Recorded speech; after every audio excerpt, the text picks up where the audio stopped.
Vamos falar a verdade, a Casa Frey não é a casa favorita de nenhum fã das Crônicas de Gelo e Fogo e muito menos dos fãs de Game of Thrones. Porque apesar do George R. R. Martin sempre procurar criar personagens cinzas que vivem situações complexas dentro da sua história, os Frey parecem fugir bastante dessa regra, sendo quase sempre retratados como uma casa decadente no nível moral, arrogante, ardilosa e traiçoeira. Eles são basicamente os ratos e as ratazanas de Westeros. Porém, diferente do que foi mostrado em Game of Thrones, onde a Arya simplesmente surgiu do nada e matou todos os Frey, nos livros a Casa Frey pode estar no centro de uma das disputas mais importantes em Os Ventos do Inverno. E por isso hoje a gente vai teorizar um pouco e discutir também sobre as causas e consequências da muito provável Guerra Civil da Casa dos Frey. Eu sou o TH Magaldi e se você ama Game of Thrones e as Crônicas de Gelo e Fogo, já se inscreve no canal, deixa seu like e vem comigo. Bom, pra falar bem a verdade, a Casa Frey é um pouco injustiçada na história de Westeros, para não dizer muito injustiçada. Afinal, desde o seu surgimento, os Frey da Travessia são considerados nobres de segunda categoria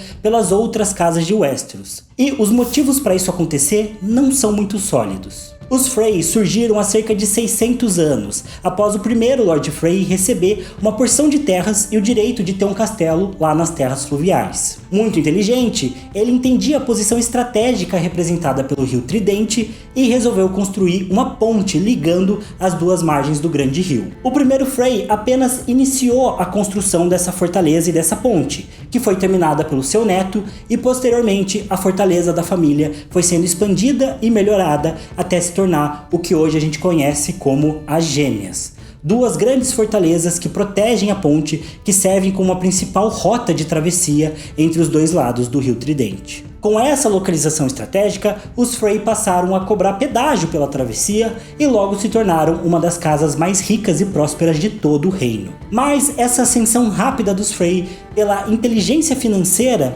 trouxe muita inveja pelos outros nobres que repudiaram a família e colocaram os Frey nessa categoria de segunda classe da nobreza, por assim dizer. E vale citar que realmente foi esse o motivo que sempre fez com que os nobres não gostassem dos Frey, porque existem outras casas mais recentes do que os Frey nos Sete Reinos que não desfrutam dessa mesma versão que os Frey têm, como por exemplo os Tully e os Tyrell. Ambas essas casas não são parte da nobreza tradicional de Westeros, e mesmo assim, desde que elas surgiram, elas sempre foram respeitadas e acatadas. Porém, os Frey, por terem ascendido por esse bom uso da sua posição estratégica e por essa cobrança de pedágio, por esse aspecto financeiro, eles acabaram sempre sendo vistos, de uma forma muito pejorativa e preconceituosa por parte dos outros nobres. Inclusive, aqui vale fazer um adendo histórico, porque essa situação dos Frey de serem vistos com desprezo pelas outras casas nobres de Westeros por terem essa relação com o dinheiro, me faz lembrar um pouco da história do povo judeu. Eu sei que esse é sempre um assunto meio delicado, mas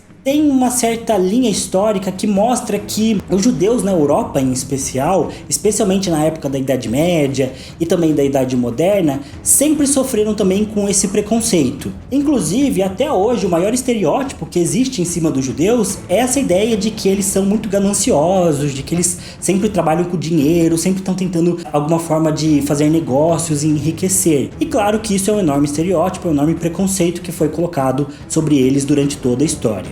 E em partes, o início desse preconceito que os judeus sofrem tem uma base na Idade Média e na Idade Moderna, e a gente pode fazer uma relação disso com os Frey. Existe um historiador muito famoso de história medieval chamado Jean-Jacques Le Goff, que eu estudei lá na faculdade de História, e lá a gente leu um livro dele chamado A Bolsa e a Vida. Nesse livro, o Le Goff está falando especialmente sobre a prática de usura, que é justamente a prática de cobrar juros, depois de ter feito o empréstimo, e também sobre o surgimento do purgatório.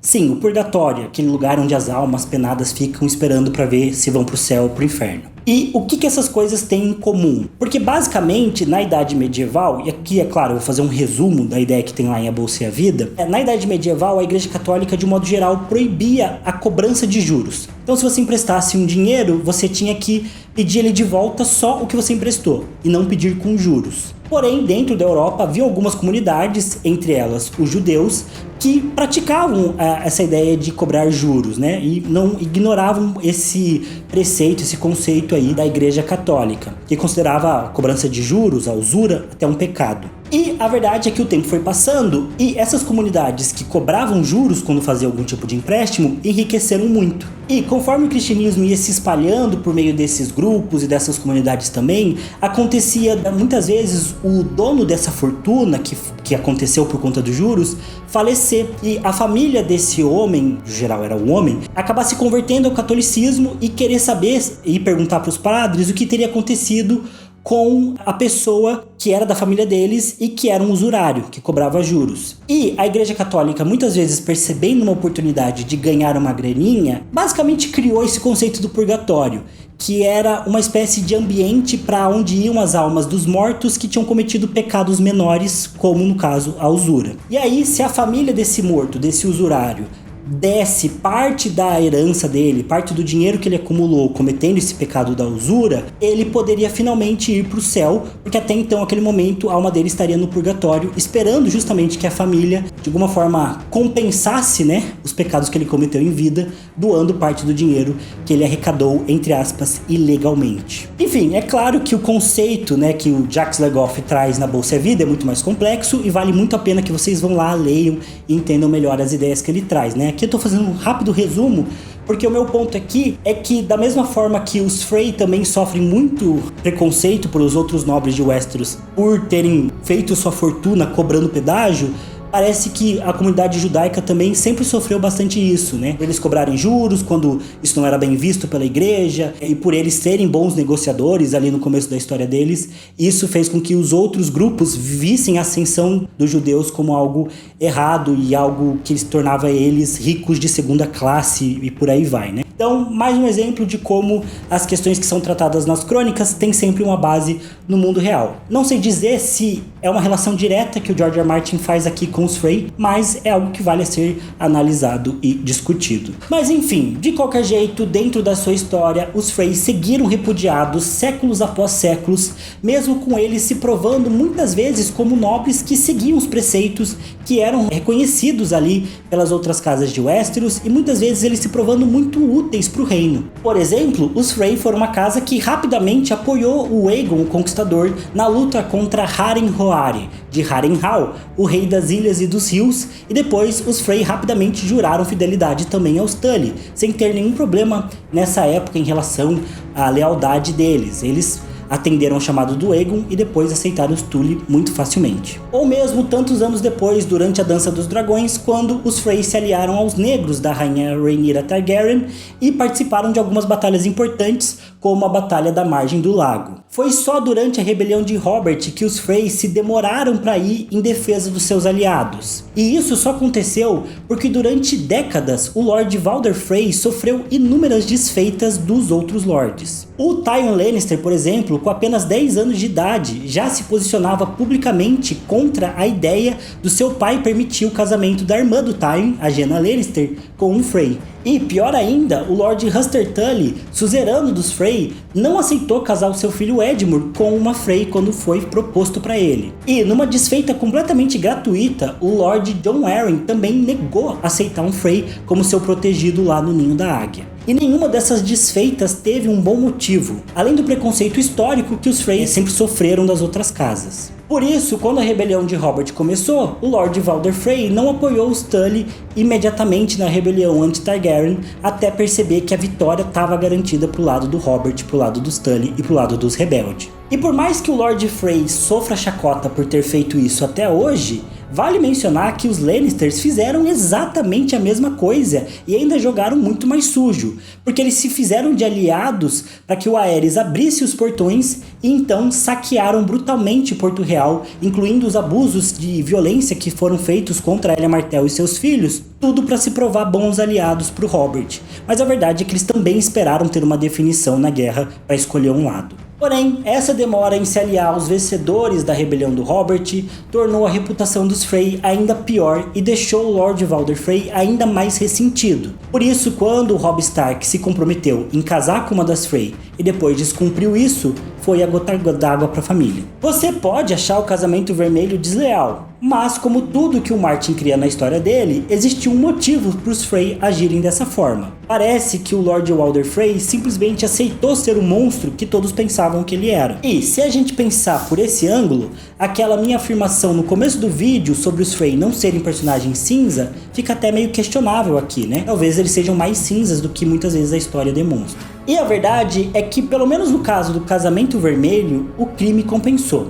Pelo menos por enquanto. Com a derrota de Robb Stark, os Frey basicamente assumiram as terras fluviais, embora que nominalmente o Mindinho seja o senhor da região por ter a posse de Harrenhal e tudo mais, mas eu vou falar disso mais pra frente. Porém, atualmente os Frey controlam Correhill, as Gêmeas, Guardarmar e o Castelo de Derry, além de manterem uma relação forte com a outra casa traidora, os Bolton, que agora governam o norte. Nos livros, atualmente, a situação nas terras fluviais foi apaziguada, especialmente pela atuação do Jaime Lannister, que conseguiu organizar os exércitos Frey para assumirem definitivamente o controle da região. No norte, 2.000 soldados Frey foram enviados para também ajudar os Bolton a manterem o controle das antigas terras dos Starks, mas a nevasca começou por lá e todos eles ficaram presos em Winterfell, os Bolton, os Frey e vários lordes nortenhos que compareceram ao castelo para celebrar o casamento do Ramsay Bolton com a falsa Arya. Porém, todavia, entretanto, como ninguém gosta dos Frey, especialmente após o casamento vermelho,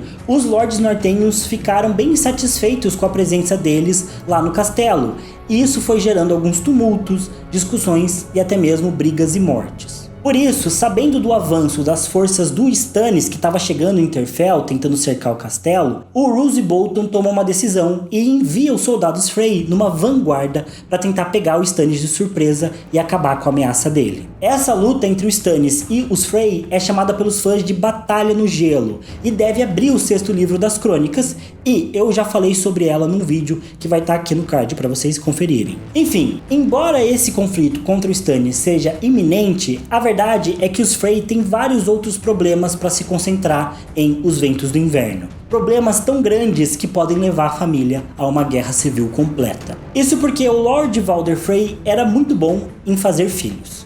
Com uma idade muito avançada, ele se casou pelo menos 7 vezes, tendo 22 filhos e 8 filhas, sendo que a sua atual esposa já está grávida de mais um neném. E, como se espera, os filhos dele tiveram filhos, que também tiveram mais filhos. E basicamente toda essa família enorme vive lá nas Gêmeas, conspirando e brigando uns contra os outros. E com tantos herdeiros diretos, é óbvio que a casa Frey é uma panela de expressão. Eles se expressam muito. E com tantos herdeiros diretos, é óbvio que a casa Frey é uma panela de pressão pronta para explodir assim que o Lord Walder Frey falecer. E bom, a partir de agora eu já adianto que a gente vai entrar na genealogia dos Frey, que é uma enorme bagunça. Eu vou tentar resumir para vocês como esse excesso de descendentes pode acabar em uma guerra e também como que a família se divide em algumas facções. Mas vale mencionar que a principal fonte que a gente tem sobre isso é o grande Walder Frey, um dos bisnetos do Walder Frey, que está lá em Winterfell no 2º livro, A Fúria dos Reis, como um protegido do Robb, junto do seu primo, se eu não me engano, o pequeno Walder Frey. O grande Walder Frey, que na verdade é fisicamente menor que o pequeno Walder Frey, é bastante aficionado pela genealogia da família, e o Bran acaba ouvindo ele falar sobre como que tá a treta se formando lá nas Gêmeas. E aqui eu também preciso dar créditos pro canal gringo Preston Jacobs, que é um canal muito famoso sobre as Crônicas de Gelo e Fogo, e ele foi capaz de organizar toda essa bagunça da genealogia Frey e fazer um vídeo que explica bem certinho quais são as facções. Eu basicamente fiz a minha própria versão da árvore genealógica dos Frey e traduzi as informações que ele trouxe, então eu não posso deixar de citar esse vídeo aí como minha principal referência para essa parte aqui da treta dos Frey. E o vídeo original dele vai estar na descrição do vídeo também para quem quiser conferir, lembrando que é um vídeo todo em inglês. Inclusive, para ajudar vocês a terem noção do que eu tô falando, o meu editor, o nosso querido Diego, vai colocar aí para vocês na tela algumas imagens que eu montei justamente da árvore genealógica dos Frey. Eu não sou um designer gráfico, então deve ter ficado uma porcaria, ficou simples, mas vai ajudar vocês a se nortearem também por essa treta, e também vou deixar na descrição do vídeo um link para vocês conferirem certinho cada uma das imagens, beleza? Bom, o herdeiro principal do Lord Walder Frey era o Sir Styron, que que morreu já velho, passando o posto de herança para o seu próprio filho mais velho, o Ryman Frey, que por sua vez teve 3 outros filhos, o Edwin, o Valder Negro e o Petyr. E esse ramo da família a gente vai chamar de Alphas Frey. O Ryman e o Petyr acabaram sendo mortos pela Senhora Coração de Pedra, deixando o Edwin e o Valder Negro como os próximos herdeiros da linhagem. Porém, esses dois se odeiam. E existe um receio muito grande na família de que eles acabem matando um ao outro, o que, se ocorrer, pode sim desencadear a verdadeira treta entre os Frey. Isso porque existem diversas facções internas na família, conforme eu mencionei, e os Frey foram se multiplicando e principalmente se unindo a outras casas, o que torna tudo muito embolado. Caso o Edwin e o Valder Negro morressem, basicamente se matando, as próximas herdeiras diretas da linhagem seria a Valda Frey, filha do Edwin, de 8 anos, ou a Pera Frey, filha do Petyr, de 5 anos. Porém, o grande Valder Frey diz pro Bran que ele não acredita que essas garotas poderiam herdar, já que elas são mulheres, em primeiro lugar, e também já que elas provavelmente são bastardas. Porque ele acredita que o Valder Negro dormiu com ambas as mulheres dos seus irmãos e que as filhas seriam dele também, conforme rola uma fofoca solta lá pelas gêmeas. Nesse caso, a linhagem dos Alpha Frey acabaria por aí, e a herança passaria para os descendentes da segunda esposa do Sir Steffron, a Lady Jane Leeden. Nesse caso, o próximo na sucessão seria o Aegon Frey. Porém, nos livros, ele é um bobo da corte com alguma deficiência mental, então ele provavelmente não teve filhos. Inclusive, no segundo livro, o grande Valder Frey fala que o Aegon teria filhos, mas isso parece bem improvável, já que ele é um bobo da corte e alguém que é considerado um páreo ali nas gêmeas. Então, é muito provável que essa fala de que o Aegon Frey teria filhos é considerado um erro dentro da narrativa do Martin, algo muito raro de acontecer. E, como se isso não bastasse, o Aegon Frey, que também era chamado de Gizzo, esse era o nome dele de bobo da corte, também foi morto pela Senhora Coração de Pedra, encerrando também a possibilidade dele ser um herdeiro. Bom, o Gizzo, o Aegon Frey, tinha uma irmã chamada Magelle, que também já faleceu, mas que teve 3 filhos com o seu marido da casa Vance. Porém, é realmente aí que as coisas ficam muito complicadas na sucessão dos Frey, já que já não estavam complicadas até agora. Porque com o cenário que está se desenhando ali nas gêmeas, fica a grande pergunta: quem vem na frente? O filho da filha da segunda esposa, que seria o Valder Vance, ou o primeiro filho da terceira esposa, que nesse caso seria o Walton Frey, filho da Marcella Waynwood com o Sir Steffron. Nossa senhora. Confuso, né? E bom, a resposta para essa pergunta não é muito clara, mas a gente presume que o Walton Frey teria mais apoio numa possível candidatura por ser filho de uma Waynwood e ser casado com uma Harding, ambas casas mais poderosas e influentes do que os Vance. Inclusive, essas duas casas, Harding e Waynwood, são casas do Vale de Arryn. E não apenas isso, vale lembrar aqui que o herdeiro atual do Vale de Arryn, abaixo apenas do Lord Robert, é o Harry Harding, chamado de Harry o Herdeiro. Ele também tem laços com os Waynwood e poderia apoiar bastante o Walton Frey na sua possível candidatura. Porque, afinal, quem iria contra o Walton Frey? Os únicos obstáculos para ele seriam as filhas do Petyr e do Edwin, que são mulheres, crianças e provavelmente bastardas, e a casa Vance, que ficou muito enfraquecida pela Guerra dos 5 Reis. Ou seja, o Walton Frey não teria muito obstáculo para pedir uma possível candidatura, mesmo sendo filho da terceira esposa do Sir Steffron. Porém, as coisas não param por aí, porque a gente tem um segundo filho de Valder Frey, o Aemon Frey, que é casado com ninguém mais, ninguém menos que a Jaina Lannister, a irmã do Lord Tywin Lannister. Ou seja, a gente também tem um ramo da família Lannister Frey que tá ali nessa jogada também. Bom, o interesse dos Lannisters nessa treta vem pelo fato do Aemon Frey ter ganhado a posse de Correhill. Isso aconteceu, obviamente, por ele ser casado com a Jaina Lannister, não por ele ter alguma competência especial para governar de Riverrun, de Correhill. E o problema é que na cabeça do Aemon Frey, ele é o senhor das terras fluviais, por estar em controle de Correhill, que é o antigo lar dos Tully. Porém, pela determinação do Trono de Ferro, o Mindinho ganhou a senhoria das terras fluviais e agora Harrenhal voltou a ser a capital desse território. Porém, se o Aemon quiser tentar colocar as asinhas para fora e mandar nas terras fluviais, o Mindinho, que atualmente também é o protetor do Vale de Arryn e guardião do Robert, poderia incentivar os senhores do Vale a não apenas lutarem para consolidar o Valton nas Gêmeas, como também para tentar reconquistar Correrio para assegurar o domínio do próprio Mindinho sobre as terras fluviais. Inclusive, percebam aqui que, caso o Mindinho consiga manter o domínio do vale e caso ele consiga ajudar a Sansa a reconquistar o norte, ele teria basicamente o controle de quase metade de Westeros. Enfim, é um assunto que eu já trouxe no vídeo sobre o Mindinho, que vai estar aqui no card para vocês, mas vale ficar de olho porque o bicho é brabo.